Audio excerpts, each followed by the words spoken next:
we could get right to the ha of it because that is kind of the way we do things around here. We We like to be fairly jovial. positive podcast. That's right. However, there are, as we've seen over the last couple years on this show, we're getting older, and with getting older means more days on this earth, and the more days you have, the percentages just work out to where some of those days are going to be crappy. Yeah. And we mean super crappy. And so we've been through some crappy days over the last couple of years. We know that as a world, we've had we had 2020 ended up being a crappy year. As we've talked about on this podcast before, we did have a family member of ours go into the hospital with COVID, Bobby Pauls. And I know that Chris, you probably took him in the most of the four of us. I took him in a bit too because I thought he was hilarious. And, we talked about them raising money for him and him being in the hospital for, just way too long. I think it was 120 days. Chris, so let's start with you and let's, give it up for Bobby. Yeah. So we got word from, he did a lot of stuff on his own. He did a lot of streaming and had several things, his own YouTube channel and whatnot, but he often collaborated with and hung out with and did a lot of things with Sean Capri. They had a lot of, I'll use the term business ventures, but I don't know that it was that structured, but they did a lot of things together, several podcasts, did a couple Patreon stuff together and a lot of different things. So they were really, really close. And we got word this past week from Sean that he did indeed pass from COVID, his complications with COVID, and he fought a battle. The good thing is that Sean said he did confirm that he was able to, through Bobby's mom, connect with him and FaceTime with him in the hospital before his passing. And he kind of, through the updates and stuff, it would go kind of both ways. It always was bad, but it always seemed like, maybe a corner is about to get turned, kind of thing. Man.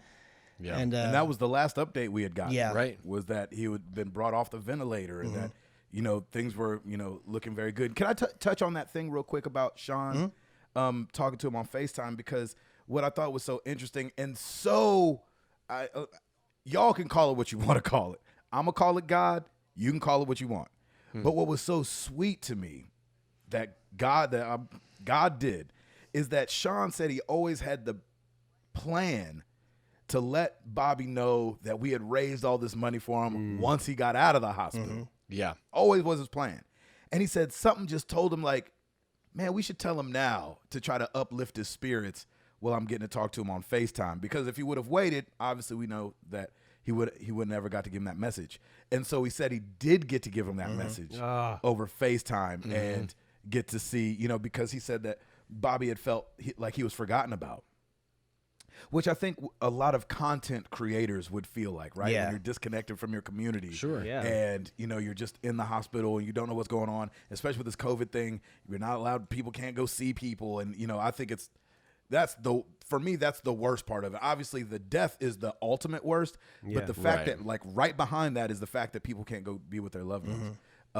And so I just love that that Sean said he got to tell Bobby, on that Sunday through his mom's FaceTime that people were thinking about him and raising money for him and praying for him all around the world. And he would, he probably the fingers of that river broke off probably so much further than he would have ever imagined. So I'm so glad he at least got that message to him. Yeah.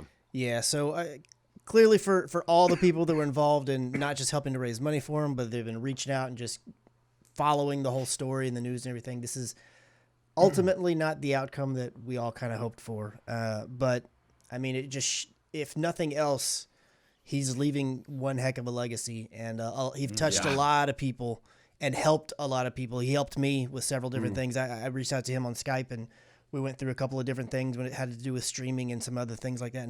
And him and I weren't super close. We didn't collaborate a ton and talk a lot, but we did a handful of times on Twitter and whatnot, and he was always, I just reached out, hey, would you be willing to do this? And like it was nothing, like, yeah, give me 10 minutes kind of thing, and so just I had just like a small window into all the greatness that he brought and all the sharing that he did for everybody. So yeah, hats off to him and his community, because they're hurting right now, and is praying for his family and everybody involved. So Yeah. And just for on the Twitter side of things, I think people would know him best as the Nintendo Guru or at Nintendo Gurus. And then before that, I feel like when I very first saw Bobby, he was still the Geek Gurus. I think he was like way back. Yeah. And so I feel like that was the very first picture I ever got of him. But again, like Chris is saying, and like, I mean, so many people have said, like, there was just something about the cat that was infectious. Yeah. And I would charge everyone with this. We're not all going to live perfect lives, but you want said about you what's being said about Bobby. Yeah. That's what we need to aim for. Like, when I'm watching this outpouring, I'm like, ooh, I want to leave a fingerprint that looks like this. Yep. Yeah. That looks like what Chris just said. Give me 10 minutes. And, because he didn't even have to have a deep relationship with the guy to know how special he was. Yeah. And then you're getting that proven over and over again as you see things. And so it's just, man, it's been definitely a heavy couple days. Because I believe he passed on Friday, right? But we didn't get the word till Sunday. Is that what happened? I guys think know? that's correct. something Yeah, like that. I think it was a couple days before Yeah. the people on the outskirts like us would have found out. But man, obviously thoughts and prayers going out to him, going out to Sean. Yeah. Sean hopped in Ed's stream today for a little. Was that yesterday or today?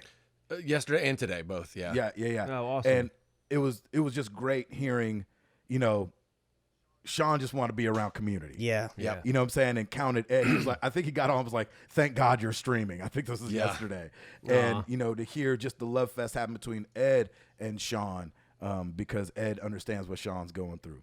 One of the things that really stood out to me about Sean's message/statement was that Bobby passed knowing how much he was loved.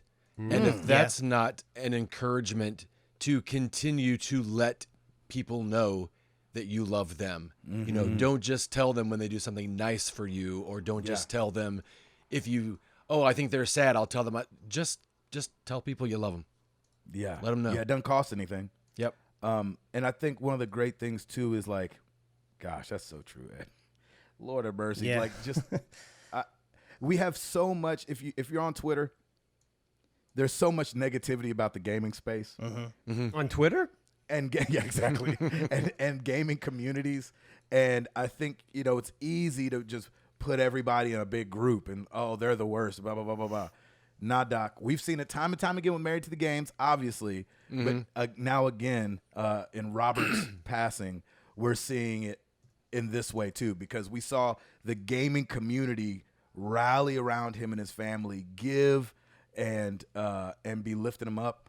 And of course, it's not the outcome that we were wanting, but him knowing he was loved that's pretty powerful. Yep. All right. Shout outs to the Nintendo Guru.